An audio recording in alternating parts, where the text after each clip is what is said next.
और उठाकर धोकर फिर शिव को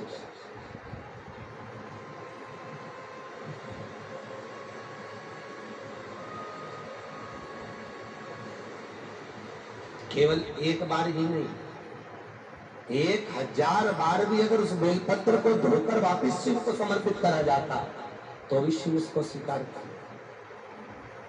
बहुत सरल, बहुत सरल। पर दुनिया के लोगों ने आज के जमाने में शंकर के पूजन को ढोंग बना लिया, प्रपंच बना लिया। मंदिर जाते हैं और मंदिर का ही पानी, तुम लोटा भरकर पानी अगर शिव को चढ़ाओगे तो ईमानदारी से बोलो शंकर जी प्रसन्न होंगे कि नहीं? बोलो तो। मंदिर का ही लोटा, मंदिर का ही पानी, और शंकर को चढ़ा रहा है मंदिर में, तो शंकर प्रसन्न होंगे? कभी नहीं होने वाले जिंदगी भर। ये तो उसी में का हाल हो गया जैसे आंवले के पेड़ की पूजन करने गई, पीपल के पेड़ की पूजन करने गई, बड़ के पेड़ की पूजन करने गई और किसी की थाली लगी लगाई मिल गई, उसी में कंकु, उसी में हल्दी, और बेचारी वो तो कहीं दिया लगाने गई थी, इतने में से सब कंकु ने, हल्दी ने सब ले लुआ के, सब आंवला देवता को, पीपल देवता को सब चढ़ा चुड़ू के और सिर पे पल्लू वल्लू ले लुआ के और जल्दी से ढोक लगा लुकू के बहुत जा। इतने में बेचारी जिसकी थाली वो आई तो उसने देखा तो सब चढ़ा चुड़ू के चली गई। अब बताओ लाभ किसको होगा? जिसने चढ़ाया उसको कि जिसकी थाली थी उसको? जिसकी थाली थी, लाभ उसको हुआ। शिव पुराण कह रही है मंदिर का लोटा उठाया किसी ने दान करा होगा, कोई ने खरीद कर लाया होगा, तो अगर मंदिर का लोटे से पानी भर रहे हो तो 1 रुपया तो मंदिर के लोटे का किराया, ठीक है? अरे बोलो तो। और 1 रुपया जो पानी भरा ट्यूबवेल से लाइट चली होगी, जिसने हेडपंप खुदवाया होगा, ट्यूबवेल खुदवाया होगा, कुआं खुदवाया होगा, उसका किराया, तो कितने रुपए हो गए?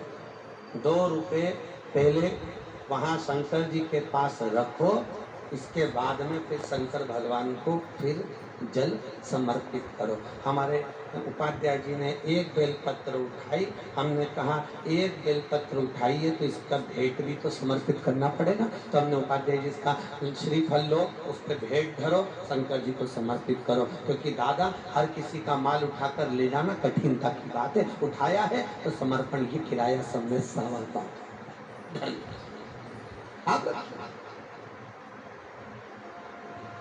समर्पण आपका। भगवान शिव को छल प्रिय नहीं है। भगवान शंकर भोले भाले सीधे साधे। शंकर कहते हैं अगर जल नहीं है मंदिर में, तू मंदिर का लोटा मत उठा, मंदिर का पानी मत भर, मुझे मत चढ़ा। अगर तू घर से पानी नहीं लाया, पहले के समय में 3 दोष नहीं होते थे। आज के जमाने में किसी की पत्रिका पंडित जी देखते हैं 3 दोष बता देते हैं, पहला वास्तु दोष, दूसरा कालसर्प दोष और तीसरा पितृ दोष। किसी भी पंडित को पत्रिका दिखाओ, किसी ज्योतिषी को पत्रिका दिखाओ, वो 3 दोष पहले बताएगा। या तो बता देगा कालसर्प दोष है, या बता देगा वास्तु दोष है, या बता देगा पितृ दोष है। क्यों भैया? ये पितृ दोष, ये कालसर्प दोष, ये वास्तु दोष पहले नहीं होता था क्या?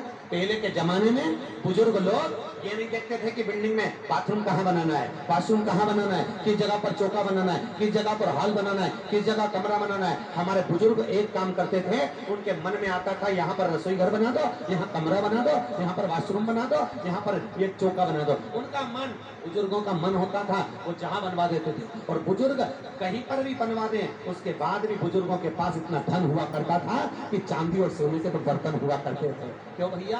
पहले वास्तु दोष कहाँ गया? आज के जमाने में ये तोड़वा, यहाँ बनवा, ये तोड़वा, वहां बनवा, उसके बाद भी व्यक्ति वैसा की वैसे ही दुखी की दुखी। तो क्या मतलब है सब वास्तु दिखाने से? कहाँ गया वास्तु दोष? क्या पहले के समय में पितृदोष नहीं होता था? क्या पहले के समय में लोग शांत नहीं होते थे?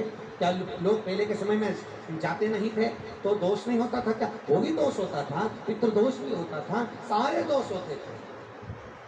पर उस दोष का निवारण कब होता था? जब व्यक्ति अपने घर से, घर कहाँ?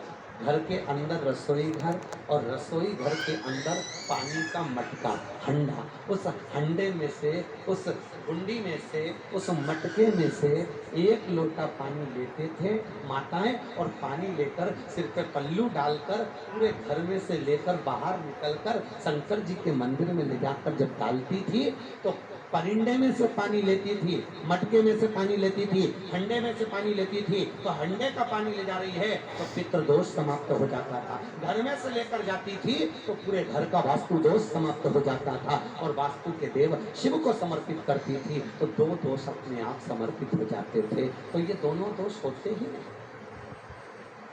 फिर तुम बाथरूम इधर बना लो, सीढ़ी इधर बना लो, चाहे रसोई घर कहीं पर भी बना लो, क्योंकि तुम्हारे घर से अगर रोज शंकर जी के लिए 1 लोटा पानी जा रहा है तो वास्तु का देवता, पितरों का देव अधिदेव तो शीतल का प्रदान करता है। हम कर क्या